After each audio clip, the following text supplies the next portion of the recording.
Good morning, everyone, and welcome to Greenwald's Coffee Break. I am Lisa Greenwald, the CEO of the firm, and I am joined by Maria Marr, our senior associate. Both Marie and I work very closely with eBree to execute the annual retirement confidence survey each year.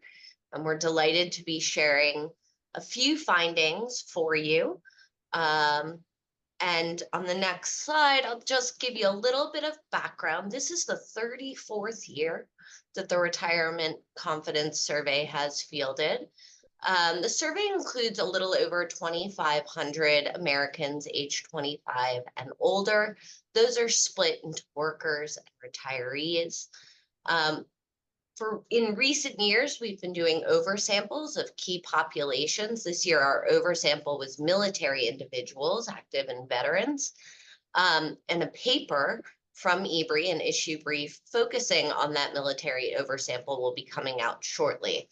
We're not going to be focusing on them today. The survey fields every year in January and weighted to be nationally representative. I think one of the fun things we're going to be showing you today is some of the overall findings with workers and retirees, but we've also broken out the findings by household income because we look at a lot of these big totals and it can mask what's happening for some Americans and some households. And so Maria is going to start us off looking at some of our key confidence metrics with a lot of those broken out by household income.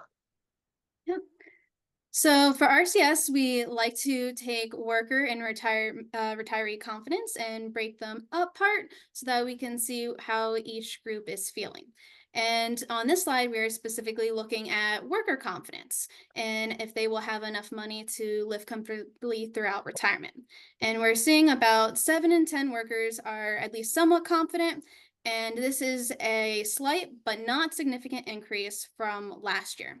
And it's important to keep in mind that last year we saw a very significant decrease in confidence. In fact, this was the largest decrease in confidence we have seen since 2008 when we had our global financial crisis. So we are seeing a slight increase indicating that we are being a little more positive, but we are not fully recovered from that decrease. And then for retiree confidence, we are seeing a similar story. Historically, we've seen a slightly higher level of confidence in retirees compared to workers, as retirees have had more time to build up their savings and that they are in retirement. They've had that experience, they know what it's like. So we're seeing here about 3/4 of retirees are at least somewhat confident in their ability to live throughout retirement comfortably. And again, this is a slight increase, but not significant from that drop we saw in 2023. And then if we look at confidence altogether, workers and retirees, and we break that apart into different household income groups, we can see kind of what you expected to see. We are seeing that higher income groups are more likely to have higher levels of confidence. And you can see that in each subsequent group is more confident than the prior. And even if you look at our lowest income group, which is less than 25,000, and compare that to our highest income group of 100,000 or more, we're seeing their confidence nearly double. So income is playing a large role in Americans' confidence levels. And that is also reflected here when we ask participants why they are feeling confident or not confident. Our top reason for those who feel confident is income, which was stated by 3 in 10 of our participants. And it was also followed closely behind by savings, which was indicated by 1/4 of our participants. And that is seen through all of our income levels. And then on the flip side, we're also seeing lack of savings contributing to Americans' feelings of being not confident. And that is also followed closely by inflation, which over 1/3 indicated that this was the reason why they were not confident. And these two reasons happen to be the same for why Americans felt not confident last year. So why are we seeing a slight increase in confidence when the same reasons are impacting us as they did last year? Well, according to the US Census, our wage growth is now outpacing our inflation growth. So Americans are feeling slightly more confident that their income will be able to support them throughout retirement. And now we're going to look at some retirement preparations. Marie, if I could ask you to pause just for a second. I completely forgot, and I'm seeing some new names and faces here in our roster. Please, anyone, this is casual. We want to discuss the findings. So if you have any questions, please feel free to come off mute, come on camera, or drop something in the chat to ask us questions as we go. So as we've seen, retirement savings greatly impacts whether someone feels confident or not confident. And as we've seen over the years, that those who are saying that retirement is not a priority relative to their current needs has kind of been stable throughout the years. But if we break that down by income groups, we are seeing that those in the lower income groups are more likely to say that retirement is not a priority to their other family needs. So why is retirement not a priority? It might be impacted by debt. As we've seen historically, debt has had a negative impact on our ability to save and live in retirement comfortably. And again, we're seeing that about half of individuals with less than 50,000 in household income are more likely to agree that debt is having a negative impact on them. So besides being able to save for retirement, what are other things that Americans can do to prepare? Well, there's lots of things that they can do, such as looking at what age they might claim Social Security or how they will occupy their time in retirement, as these were our top two retirement preparations that Americans completed. However, we are seeing a trend that higher income individuals are more likely to engage in these retirement preparation tasks. And if you look at our third item listed, we are seeing that this is true for those who reviewed the amount of their Social Security benefit at their planned retirement age.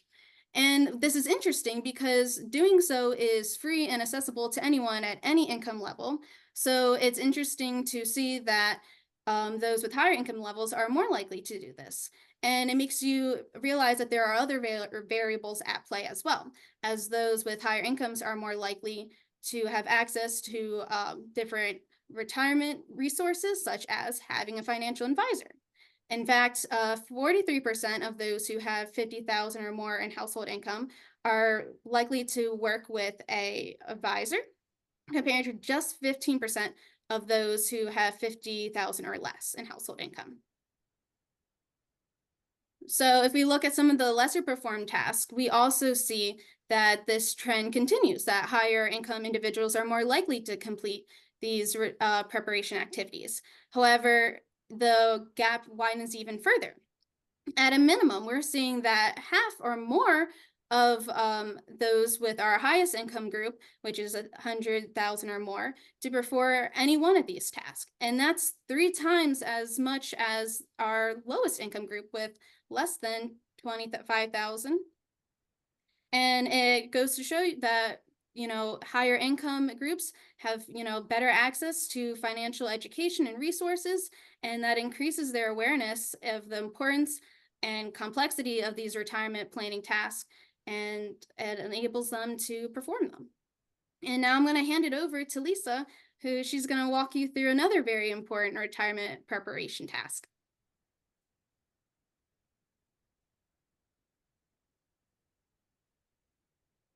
Yep, thank you very much. One of the things the RCS has long shown is that one of the most important retirement preparation activities an individual can engage in is just simply trying to calculate how much they need for retirement.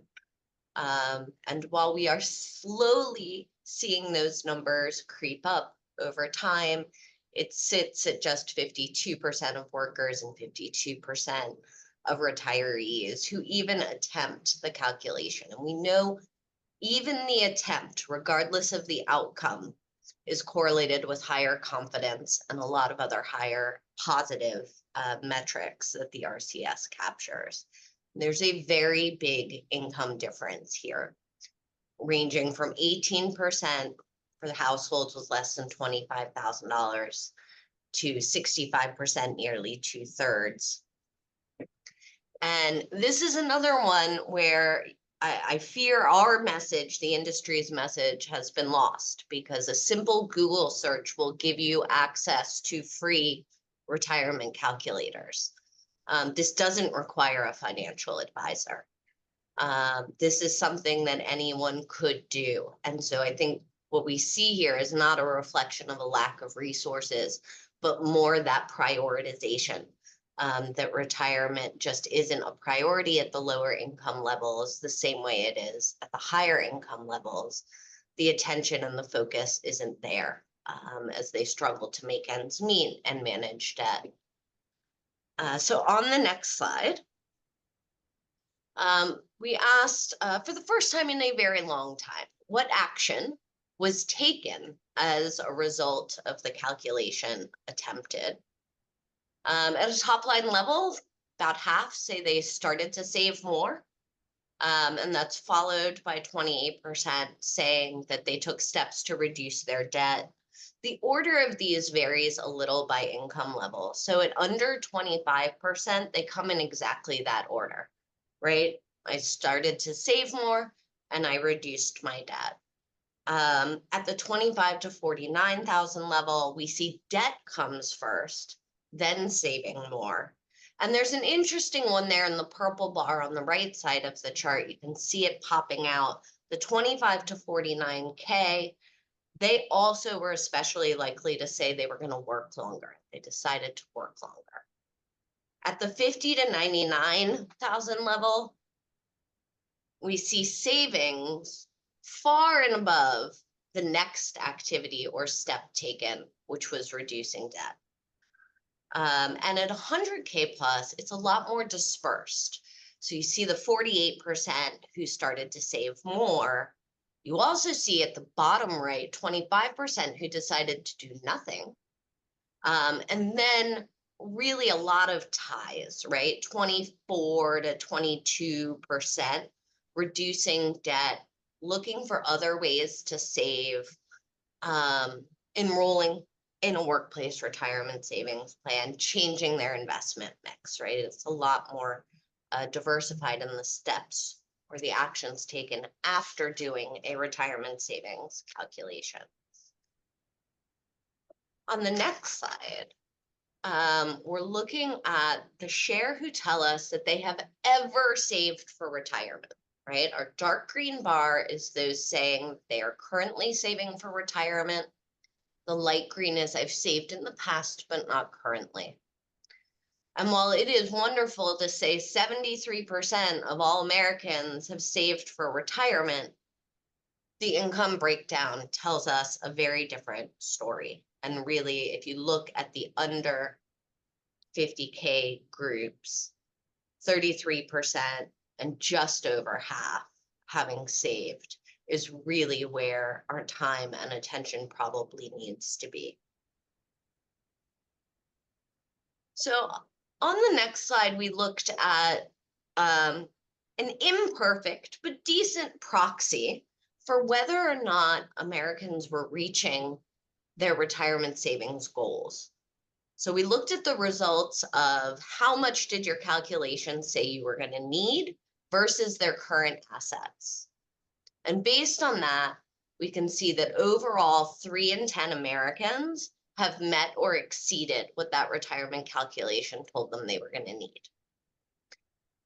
There are a couple things I want to call out on this slide. One that I find really interesting is the bookends. The under 25K at 41% and the 100K at 35%.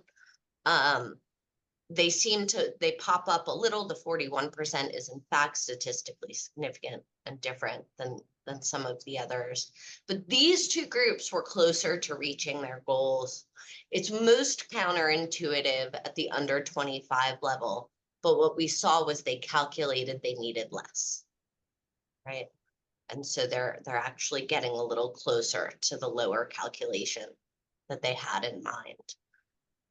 The other one that I want to point out is that 57% of retirees hit that goal, which is pretty good, but 40% didn't. So we still had a really sizable minority going into retirement without ever having hit the goal that very likely some industry calculator told them they were going to need. And that's important, I think, to know that 40% went into retirement without hitting that goal, because the next few slides we're going to look at have to do with how retirees are doing in retirement.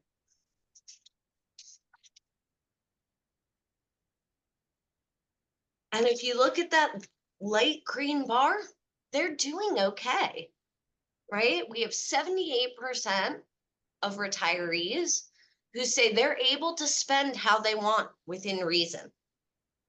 And we have 67% saying they're living the retirement lifestyle they envisioned. And then the results change by income, right? You definitely see a have and have not effect in the data, with the 50K and above being significantly more positive about their retirement lifestyle than those with under 50K.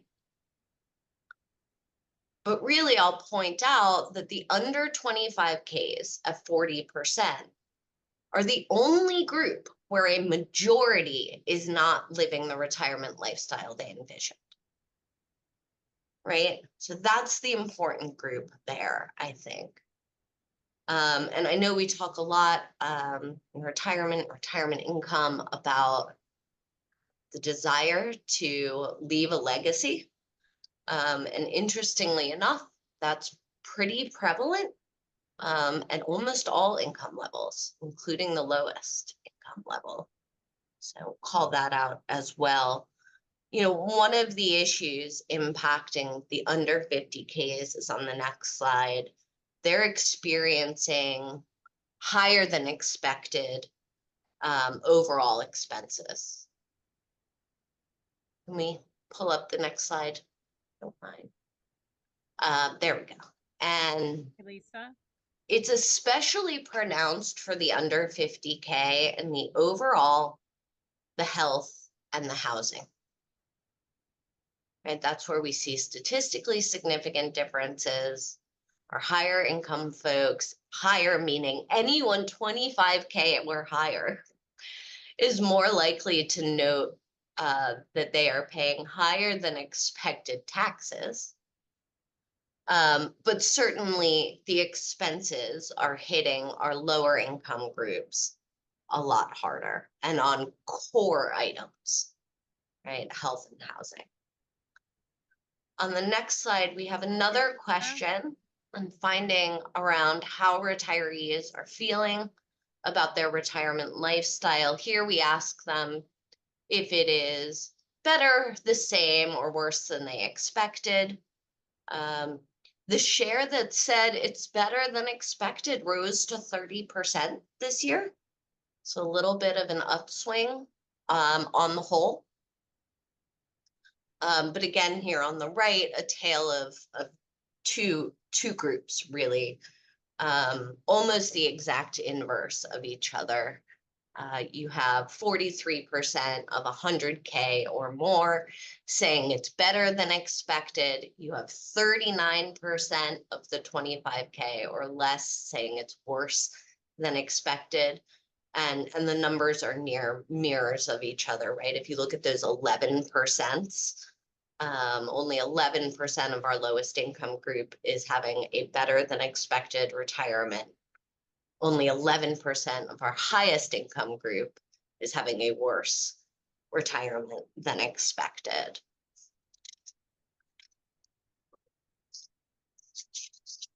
So a few final points, and then we can pull up our chat and see what's in there to discuss.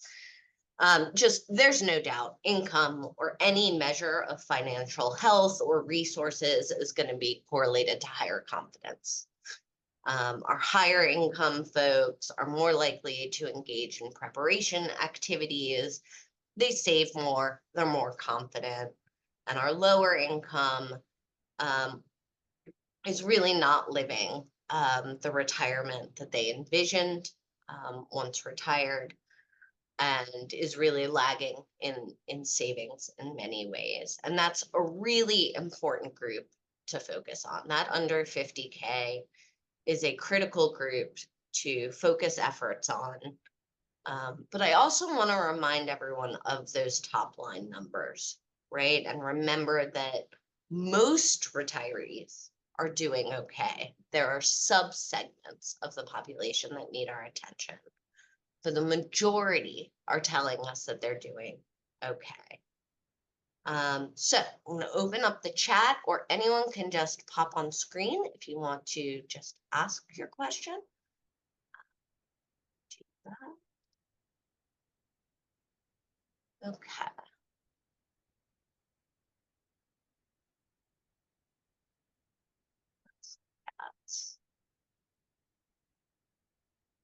Do we know how much they are missing? I assume that's going back to that, did they meet the expectations? Within, it's knowable to an extent. We ask these questions in ranges, not exact dollar amounts. So we can't do the math to give a precise gap amount for each individual. But we do know it within ranges. So it's all a little bit of a either using the midpoint and doing the midpoint of ranges and doing the calculation that way. It's imperfect, but it's a knowable number through survey research. Especially if you asked people exact numbers, but we don't capture exact numbers in the RCS. Let's see, I also have a question here. Do we ask about expectations?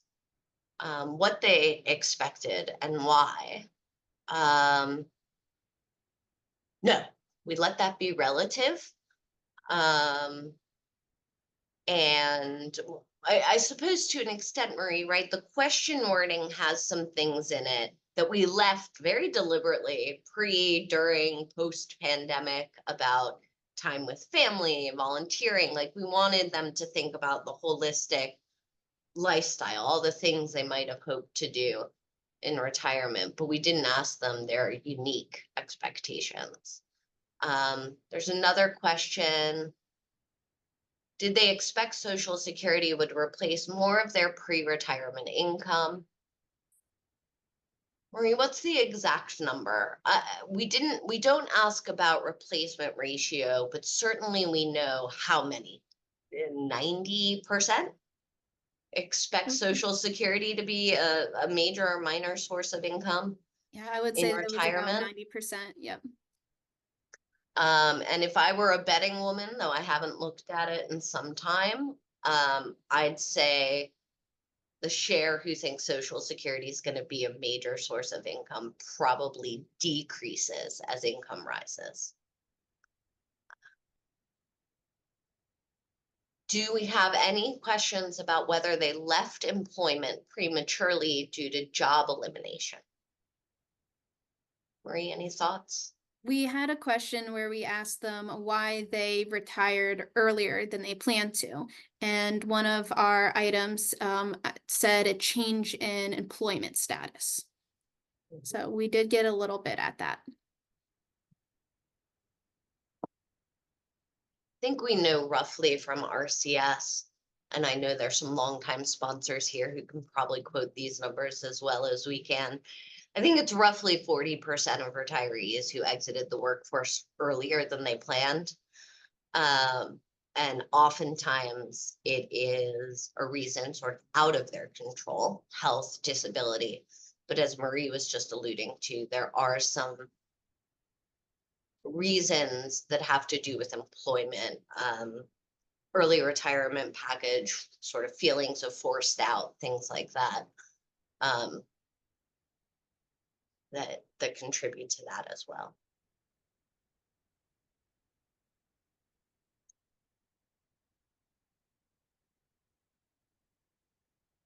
Right, that is the end of the questions I saw in chat. Any other questions or thoughts coming to mind?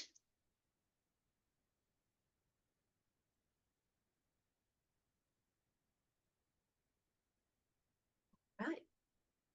Well, then this was our well-timed 30-minute highlight on the Retirement Confidence Survey.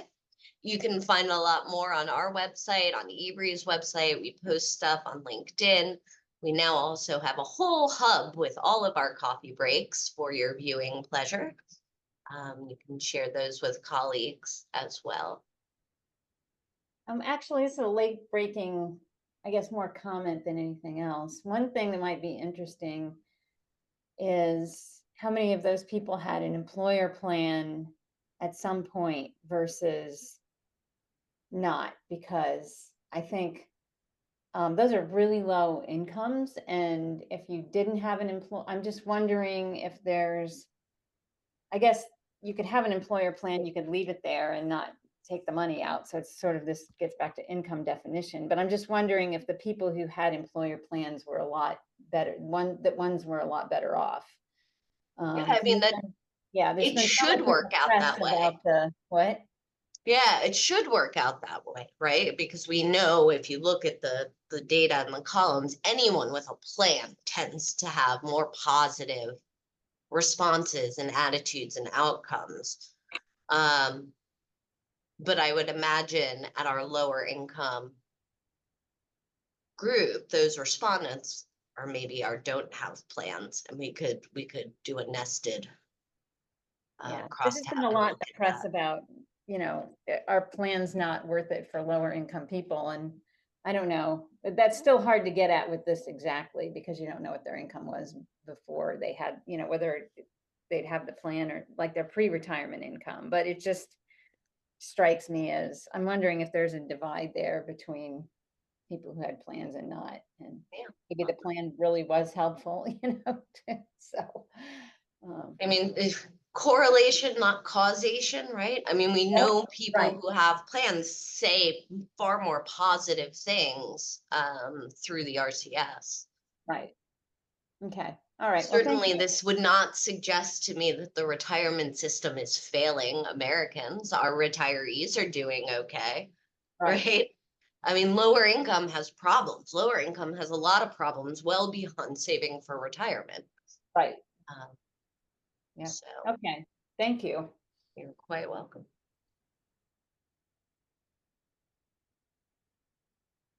Well, thank you everyone again. I hope you have a wonderful weekend.